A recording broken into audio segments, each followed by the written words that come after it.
Bienvenue dans le podcast Français Facile. Un petit moment pour progresser ensemble. N'oublie pas de t'abonner et de liker si tu aimes. Alors, qu'est-ce que tu fais de ton temps libre? Tu as des hobbies? Oh oui, j'en ai plusieurs. J'adore la photographie. Je me promène souvent avec mon appareil photo et je prends des photos de tout ce qui m'inspire. La nature, les gens, l'architecture. C'est super. Moi aussi, j'aime bien prendre des photos, mais je ne suis pas aussi passionné que toi. Je préfère le dessin. J'essaie de m'améliorer en ce moment, je prends des cours en ligne.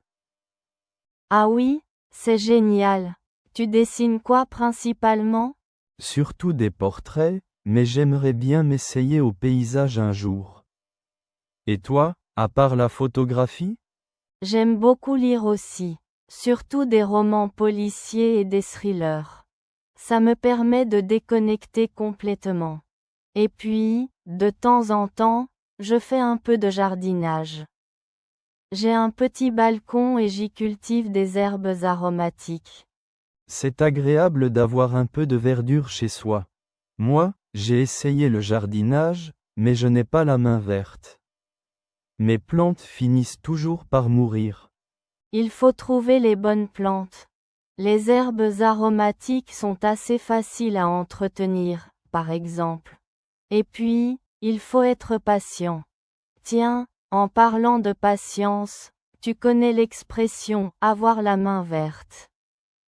Oui, bien sûr, ça veut dire être doué pour le jardinage.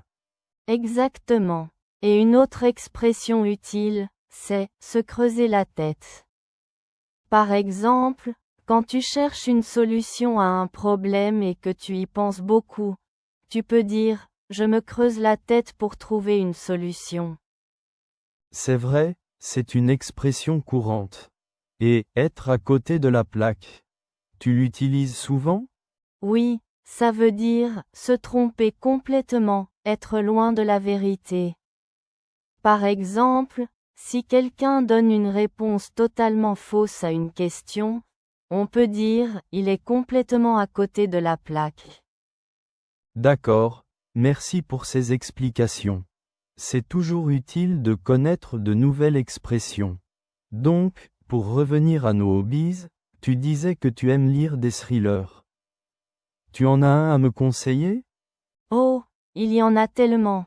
J'ai adoré La fille du train de Paula Hawkins. C'est captivant du début à la fin. As-tu lu des livres de cet auteur? Non, je ne connais pas. Je vais le noter. En ce moment, je lis beaucoup de bandes dessinées. Je trouve ça relaxant et divertissant. C'est un peu comme regarder un film, mais sur papier. J'aime bien les BD aussi, surtout les classiques comme Astérix et Obélix. Ça me rappelle mon enfance. Tu as un auteur préféré? J'aime beaucoup le travail de Hugo Pratt, notamment Corto Maltese. Ses dessins sont magnifiques et les histoires sont vraiment prenantes. As-tu déjà lu ses BD? Non, je ne connais pas du tout. Je vais regarder ça, ça a l'air intéressant. En parlant de dessin, est-ce que tu utilises des techniques particulières pour tes portraits? J'aime bien travailler au fusain, je trouve que ça donne un rendu plus expressif. Mais j'utilise aussi des crayons graphite et de couleur. Ça dépend de l'effet que je veux obtenir. C'est passionnant. Tu dois avoir beaucoup de patience pour le dessin. Moi, je suis plutôt du genre impatient. C'est peut-être pour ça que je n'ai jamais réussi à m'y mettre sérieusement. Je préfère les activités qui donnent des résultats plus rapides, comme la photographie. Clic-clac, et c'est dans la boîte. C'est vrai que la photographie a cet avantage. Mais le dessin, c'est aussi une façon de s'évader, de se concentrer sur quelque chose et d'oublier le reste du monde. Un peu comme la lecture, finalement. Tu as raison. Chacun son truc. L'important, c'est d'avoir des activités qui nous plaisent et qui nous permettent de nous détendre. D'ailleurs, J'ai une petite anecdote à te raconter sur ma dernière séance photo. Oh, je t'écoute. Raconte-moi.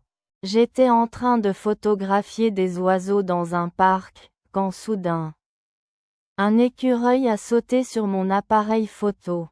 J'ai eu tellement peur qu'il le fasse tomber.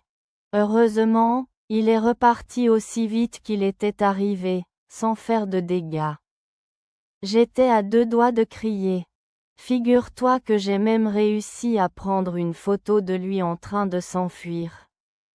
C'était vraiment, tiré par les cheveux, comme situation. Ah, c'est incroyable. Tu sais ce que ça veut dire, tiré par les cheveux. Oui, je crois. Ça veut dire que c'est improbable, un peu forcé, non? Comme mon histoire d'écureuil. Exactement. C'est bien ça. C'est une expression très utile. En tout cas, merci pour cette anecdote amusante. Avec plaisir. Et toi, as-tu des anecdotes à me raconter sur tes hobbies? Oh oui, j'en ai plein. Laisse-moi te raconter celle où j'ai essayé de dessiner un portrait de mon chat. Merci de nous avoir accompagnés dans cette histoire. N'oublie pas, chaque mot te rapproche de la fluidité. Continue d'écouter et d'apprendre, et on se retrouve dans le prochain épisode.